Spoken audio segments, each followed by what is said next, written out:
Balindalock Castle floated above the green grass and little yellow flowers that waved gently in the mid-April Scottish sunshine.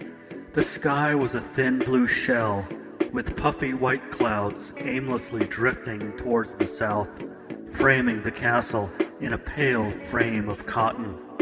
The narrow road passed between tall poplars that reached skyward, green monoliths that rose up on either side and cast dappled shadows over all who passed beneath. A lone car approached, a dark blue Jaguar that drove slowly along, not in any kind of hurry. Harry gripped the wheel and turned to look at his wife, radiant in her floppy hat and sunglasses, the woman he had married a week ago in a small wedding in a little chapel. He had met her at a diner a year ago on a random business trip that had seen him close 3 big deals for his insurance company. As an insurance adjuster, he was always adjusting, and his life was no different. If his tie was crooked, he adjusted it. If the rear view mirror was off slightly, he fixed it. If his love life was stagnating, he managed to remedy that one way or another. But the loves never lasted, and he always wound up alone at the end, staring into the emptiness beyond his bungalow in the valley. Los Angeles at night was a heartless, glamored-up bitch, teeming with vacant-eyed starlets on the hunt for guys with money, and he had secretly wished he was one of those guys. But the job came first, the traveling out of state, the drab motel rooms, the stale toast in the morning at the nameless diners that sprinkled the road of his life. The fateful road trip that he had met his new wife on was a blur, and now even his infatuation and courtship was beginning to blur as well. The desert had that effect on him. The more he traveled through it, the more it seeped into him. The hot, dry winds of Nevada and Arizona and New Mexico replacing his breath with the breath of lizards and coyotes and hawks and snakes. She had been standing by a booth in the diner, pouring some elderly tourist a cup of coffee. She was petite, almost sprite-like, with tiny pointy ears, a sharp little nose, and big beautiful green eyes. Her bare legs were thinly muscled and strong. He had just stared, a lump in his throat because he had known instantly that she was the one. She had felt him staring at her, and turned to him and smiled across the booths and gray-haired old ladies eating coconut pie. "Table for one?" she had asked him, and he had nodded, unable to speak. It was when he ordered his food that they began to talk. They had an instant attraction, which only grew. Her name was Diana, and she was the most beautiful thing he had ever seen. He stayed in that town an extra 2 days, eating almost every meal there, so they could talk and make their plans. On the 3rd day, she turned in her apron and little white hat and left with him in his rented Ford sedan, heading for the coast and a new life. She had been content for a long while in his city, but lately he could sense a change within her, a subtle shift in her demeanor, in her words of affection towards him. He assumed she was pining for the open spaces he had plucked her from, the high desert where she had grown up, the dry, desolate landscape that he passed through on his way to make money. Her words had become a little bit sharper, her body a little stiffer than usual, and so he thought a total change of scenery would get things back on track, again, with their relationship and marriage. She was the one who had found the castle, a random page opened in a dusty hardback book. In a used bookstore they were perusing one hot weekend. Her face was lit up as she showed him the page that described the history of the old fortress. So he agreed and bought the plane tickets and made all the arrangements. Their rented Jaguar snaked up the gravel driveway and came to a crunchy rest near the entrance to the castle.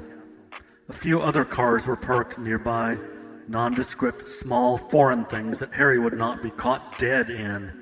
He liked to travel in comfort and style. It was his only real vice, comfort was. Unfortunately, it also blinded him to the peculiar microscopic cracks in his marriage, cracks which had only gotten deeper the longer they were in Europe.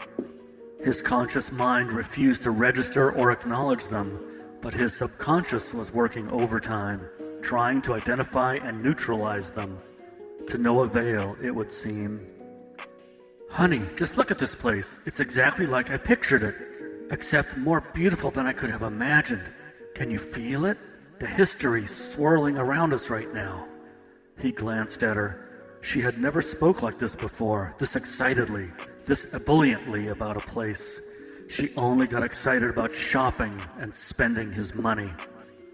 She gazed at him with an almost unholy gleam in her eyes, which seemed to sparkle oddly in the dying light of the sun as it drifted south to the cloud-massed horizon in the hazy Scottish distance. He looked back at her and wondered if it was him, or if she was acting somewhat different all of a sudden. "Why, yes, it is an amazing place.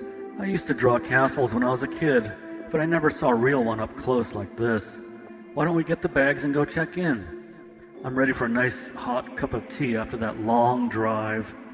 He waited for her to finish admiring the high stone battlements, the moss-covered stones, the sheer massiveness of it all, and then they went inside. The interior was hushed and echoed, long, hard sounds that seemed like metallic footsteps in a stone library.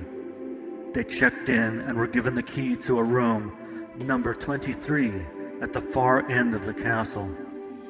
A dapper young bellboy carried their 2 suitcases down the long, crimson-carpeted hallway as they followed close behind, marveling at the tapestries and huge oil paintings of battles and English landscapes as they went.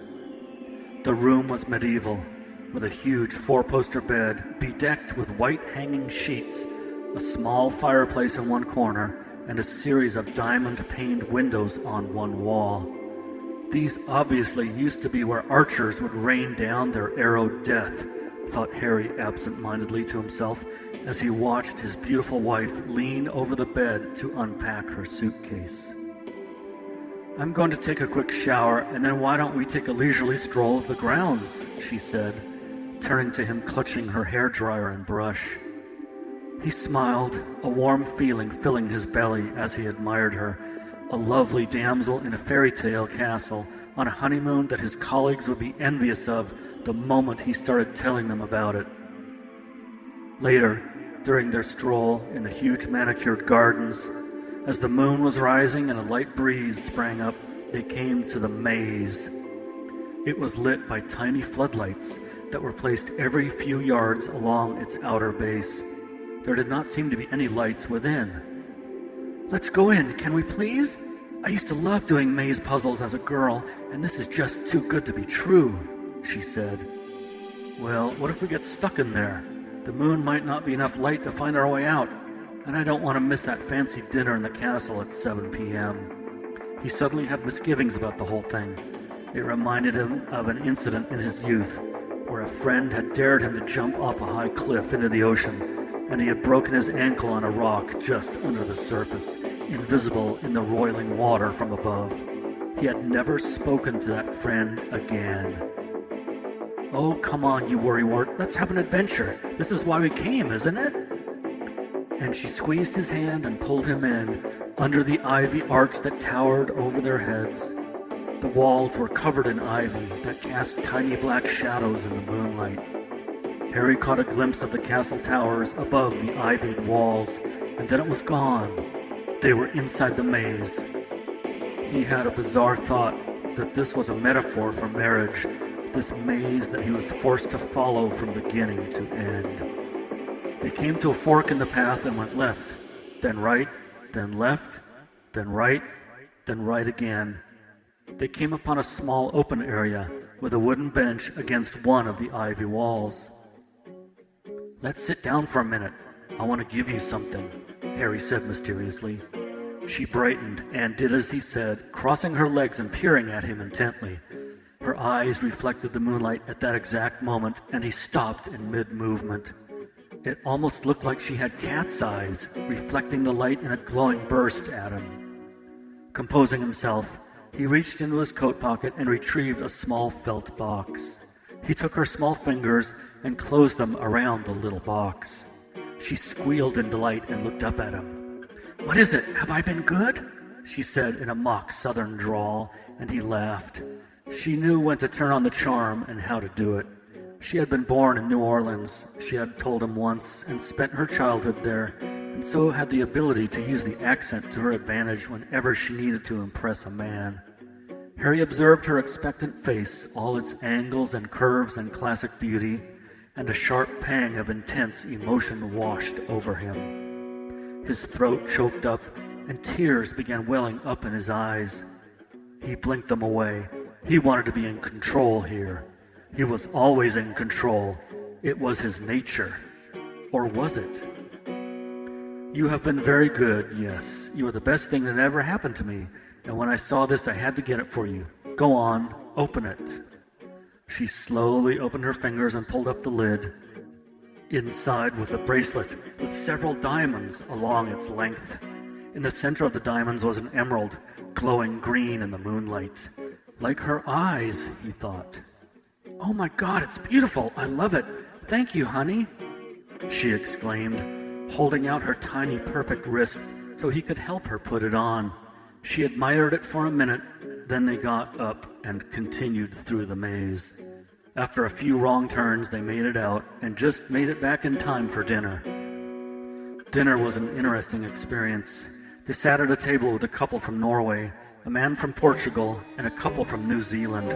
The Portuguese man was a handsome, dashing fellow who regaled the table with ghost stories from his hometown, a small fishing village on the coast where he grew up.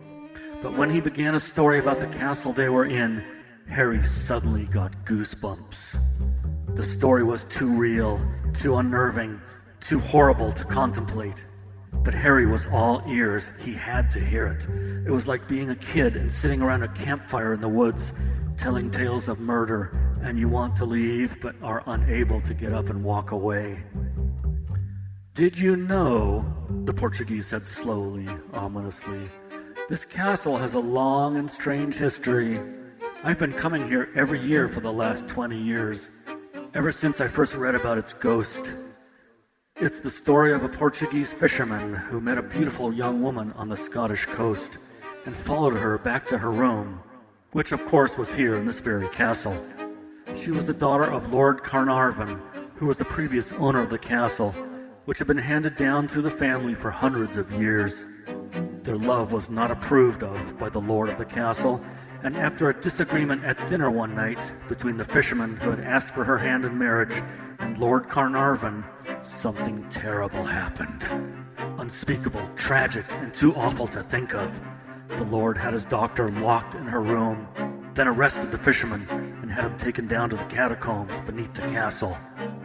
These catacombs were rumored to have been built in the 11th century when the country was being invaded by the French, and the monks who occupied the castle at that time had them built as escape routes out if they were attacked.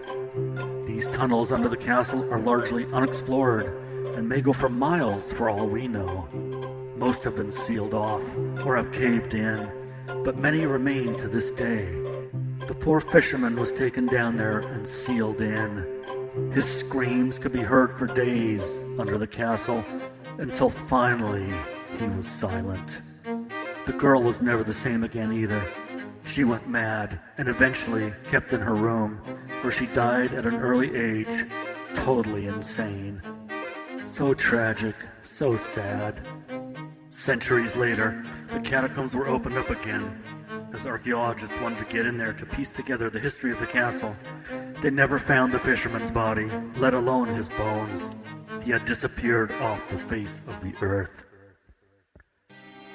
The table was silent, and all eyes were riveted on the Portuguese storyteller. Harry felt a small shiver run up his back. The big dining hall at that moment suddenly chose to be quiet as well, as if all the other guests had been eavesdropping on this terrible tale also. Not one fork clattered, not one word was uttered for a few seconds. The chandelier high above them tinkled slightly in a tiny gust of air. Then it all whooshed back into existence, as if the strange moment had come, lingered, and gone just as quickly, like a dream. Well, that was quite a story. Thank you. Harry, can we skip dessert? I'm feeling tired all of a sudden. Harry looked sideways at his wife, knowing what she meant. It was her little way of saying that she was in the mood for romance, and that she was tired of all these people. He had to agree. He was getting an odd feeling, and that was not why he came to Scotland on his honeymoon. He came for love won, not love lost. Yeah, I'm done too. Let's go. Excuse us. So saying, they got up and made their exit back to their room. As they left, Harry thought he overheard the Portuguese man answering a question about the young woman who went mad from the New Zealand couple. All he heard of the answer was a number, 23. Good God, was that the number of their room also? He shuddered and put his arm around Diana, pulling her close as they went up the stairs to their room. They made love for hours, under only moonlight and firelight, and Harry sensed a subtle change in Diana, some indefinable quality that seemed enhanced now, stronger, a certain volatility that she had never expressed before. Her body merged with his, and their fire consumed them completely. For a brief second, it seemed like she was possessed, another woman staring through her eyes at him as he gazed up at her, his eyes stinging with sweat from their exertions. It must be a trick of the light, he remembered thinking later. A strange place, an ancient place, ghost stories at dinner, the full moon, God knows what else was influencing his mind then. He awoke at 3 a.m. to find the bed empty, her covers thrown aside. He looked over by the tall, narrow diamond panes, and there she was, standing, naked, gazing out at the countryside. Her body was framed by the fractured moonlight coming through the thick, uneven panes, a vision of loveliness that seemed to be from another time, another place, another era, when things were much simpler, when beauty coexisted with hardship and brutality and pain. She was a statue, a poised thing that breathed in the ethereal air of the past and let it infuse her. He got the awful realization that she was changed now, altered. She would never be the same again. He would never change, he was sure of that. But of her? Doubts assailed him, rocking him back on the bed. Nothing he could put his finger on, explain rationally. But a man knows when his mate has started the slow drift away, apart. She turned to him, her face a radiant mask of pure light. He did not even recognize her now. Was this his wife, the woman he had taken from a drab life as a waitress in a nameless diner off a dusty highway? Or was she a new woman, a creature that had been here the whole time, and he had never seen her this way? Hey, why don't you come back to bed? I miss you, he pleaded with her gently, in his softest voice. She stared at him as if he was a child. Her eyes flashed wide and piercing. She came back to him, climbed beside him and lay down, cradled in his arms. Her eyes closed, a slight smile on her lips. She threw her leg over his, her breath soft and cool on his chest. He stared at the fireplace, his head propped up on one arm, watching the small flames flicker and shift and dance. The shadows on the wall coalesced into an army, cresting a hill, an approaching battle that loomed on the horizon in his mind. The morning was a long way off. The bright sunshine and tiny white flowers in the grass, the faint scent of burning wood in the Scottish air. The air that had nourished countless lovers, untold warriors fallen in the field of battle, centuries of star-filled nights wheeling across the sky. Harry felt lost, insignificant, a speck of dust in the universe. In the morning, they had breakfast and then loaded their suitcases into the Jaguar. Diana had made this decision. She wanted to move on to the next town, the next castle, the next place. It was as if she had exhausted the essence of something, or maybe she had fully absorbed it. He was not sure anymore. He went along with it. After all, he wanted to make her happy. Part of his job as a husband, wasn't it? In her floppy hat and sunglasses, she looked as radiant as ever, but with a new, indefinable element added now. Some new beauty was flowing under her skin, invisible electric waves that he could almost feel. Was this really the woman he had married a week ago? Do all newly married women undergo such a change as this? Is marriage really a disguised initiation of some sort that alchemically alters all who go through it in some way? Harry's mind reeled, so he pulled it back in close, where it would stay from now on. He could not afford to think these thoughts this way, this expansive and philosophical. He was an insurance adjuster, nothing more, nothing less.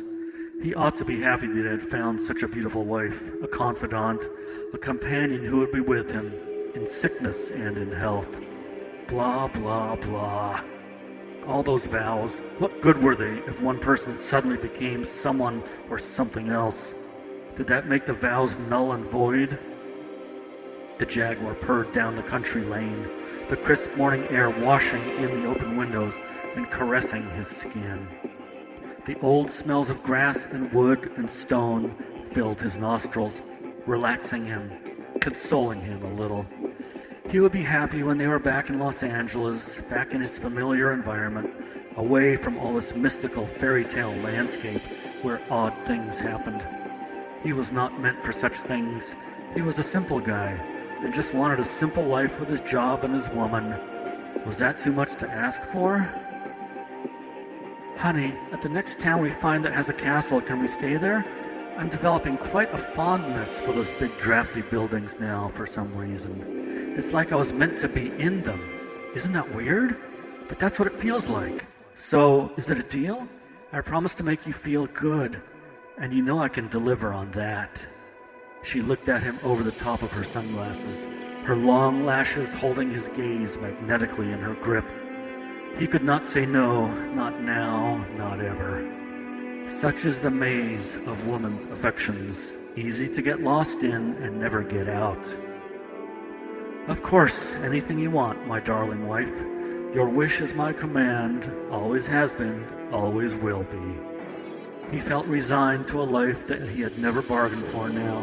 Some chain had been attached to him while he slept, and now he felt it dragging him down. Its weight grew the more he thought of it, yet it was insubstantial and weightless at the same time. The old ball and chain cliché was not such a cliché after all, he mused. As they left the castle behind, the rolling low hills seemed to put him in a trance. The car's engine roared softly and hummed under them as they rolled toward the next town, way off in the church spire blue sky distance. Then something caught his eye, a colorful pamphlet on the back seat behind him. He glanced back quickly to see what it was.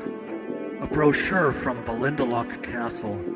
Charming period furniture, grand dining hall with coats of armor in every corner, large staterooms with four-poster beds and views of the castle grounds, other high-class amenities for the discriminating traveler, and a castle ghost who paced the room and then stood in front of the windows, visible to people below on moonlit nights occasionally. The ghost of a woman whose lover was taken from her, a woman who went mad. Harry got a lump in his throat. He descended in his mind down to the catacombs, where he knew he would now wander. He suddenly knew what had changed his new bride, caused this new metamorphosis. The ghost of the woman in room number 23.